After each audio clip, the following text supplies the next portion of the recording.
زوہا جو کہ شادی کے بعد ہی اپنا اصل چہرہ سب کو دکھانے لگ جاتی ہے۔ شیری جو کہ بہت چاہتی ہے کہ کسی طرح سے وہ زوہا کو شکایت کا موقع نہ دے، اسے خوش رکھے، لیکن زوہا جان بوجھ کر ایسا پرابلم کریٹ کر رہی ہے جس سے گھر میں نا اتفاقی ہو۔ زوہا جو کہ اپنی انا اور غرور کو اتنا اونچا کر لیتی ہے کہ وہ کسی کو خاطر میں نہیں لاتی۔ شیری جو کہ یہ سمجھتی تھی کہ اس کے بیٹے سفیان کے لیے زوہا بیسٹ آپشن ہے اور اسے خوش رہے گی، لیکن بہت جلد اس کی یہ بات بھی غلط ثابت ہونے والی ہے۔ شیری جو کہ بار بار زائشہ کو نیچا دکھانے کی کوشش کرتی ہے اور ایسا ظاہر کرواتی ہے کہ زائشہ کی اس گھر میں کوئی اوقات نہیں ہے، وہ زوہا کی نوکر ہے۔ زائشہ سے کہتی ہے کہ جا کے زوہا سے پوچھو کہ وہ ناشتے میں کیا کھائے گی، آج اس کی پسند کا ہی سارا ناشتہ بننا چاہیے کیونکہ آج اس کے سسرال میں پہلا دن ہے۔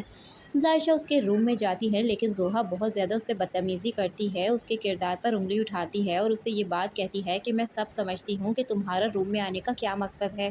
زائشہ جو کہ زوہا کی بات سن کر بہت زیادہ شرمندہ بھی ہو جاتی ہے اور اس کا دل بھی بہت دکھتا ہے، مگر زوہا اپنی حرکتوں سے باز نہیں آنے والی اور وہ شیری کے انا اور غرور کو خاک میں ملانے والی ہے۔ صبح ہوتے ہی جب سب ناشتے کے ٹیبل پر بیٹھے ہوتے ہیں تو سفیان اور زوہا باہر نکل کر آتے ہیں تو شیری زوہا سے یہ بات کہتی ہے کہ آج تو تمہارا سسرال میں ناشتے میں پہلا دن تھا، آج تمہیں ہمارے ساتھ ناشتہ کر لینا چاہیے تھا۔ زوہا اسے کہتی ہے کہ میں ان سب باتوں کو نہیں مانتی۔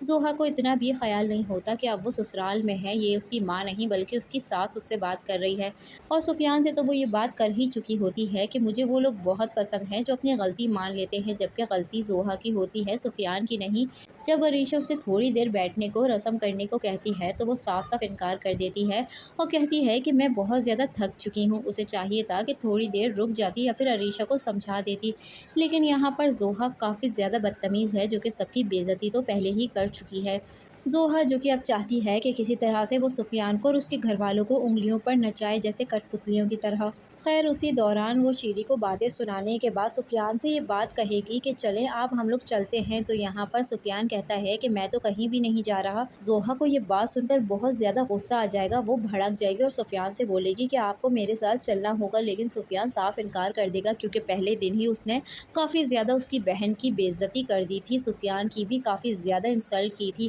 اور صبح ناشتے کے ٹیبل پہ بھی اس نے شیری کے ساتھ کافی زیادہ بدتمیزی کی۔ تو سفیان اسے یہی بات کہتا ہے کہ تم جانا چاہتی ہو تو تم جاؤ، تم نے نہ مجھ سے پوچھ کر پلان بنایا تھا نہ مجھے بتانے کی ضرورت سمجھی، تم جاؤ، یہ تمہارا پلان تھا۔ زائشہ جو کہ دل ہی دل میں مسکرا رہی ہوتی ہے شیری کا یہ حال دیکھ کر، شیری جس سے کوئی اونچی آواز میں بات نہیں کرتا تھا، زوہا آنے کے بعد اس کے انسلٹ پہ انسلٹ ہی کیے جا رہی ہے۔ ارسلان بھی یہ سب دیکھ کر کافی زیادہ خوش ہو جائے گا کیونکہ وہ بھی سفیان سے نفرت کرتا ہے اور وہ تو چاہتا ہی یہی ہے کہ سفیان کی بے عزتی ہو۔ دوسری طرف ارسلان کو بھی اس بات کا اندازہ ہے کہ اس کی ماں اگر چاہتی فضا سے شادی کروانا تو پہلے ہی کروا سکتی تھی، لیکن اس نے اس وقت شادی نہیں کروائی اور اب وہ ارسلان سے یہ بات کہتی ہے